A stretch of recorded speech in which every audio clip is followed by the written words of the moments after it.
Well, good morning, grandchildren. Time for number 17, I guess, this morning. This is a story about the Boston Classical Orchestra, which is a small chamber orchestra formed by Harry Ellis Dixon, who I had mentioned before. He was the assistant conductor of the Boston Pops, and I played many concerts with him with the Boston Classical Orchestra. We played concerts at Faneuil Hall, but mostly what I did was do a lot of outside children's concerts with him. He would take the whole orchestra down to Fall River or Springfield or New Bedford and play a concert for a very large high school. And one of my jobs was to go a week or two before the orchestra arrived and talk to the student body about what to expect. In other words, tell them what kind of music we might perform. I would take my trombone and give them examples of it and talk about concert decorum, how you don't applaud the middle of a piece, and so forth.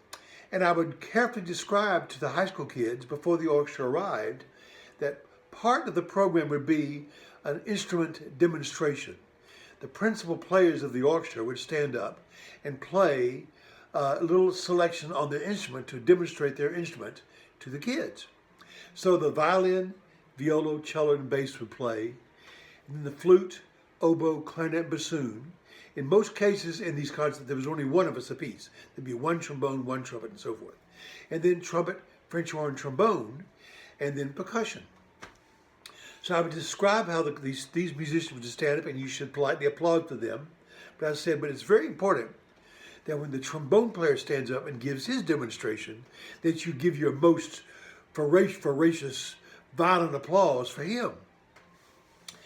And so we finished the demo and so forth, and I'd come back a week later with the orchestra, and Harry would start with some kind of overture or something, and then we'd begin the demonstrations, and we'd go, through the flute, oboe, clarinet, and so forth, and violin, viola. Then the trumpet would play, and then the trombone would play, and they would all received polite applause. This is in Fall River. And then I stood up and played a little something, and the entire student body jumped out of their seats, yelling and screaming and whistling as if I were a rock star. And Harry Ellis Dixon turned around and looked at me and said, "What is going on?" And of course the orchestra thought it was hilarious.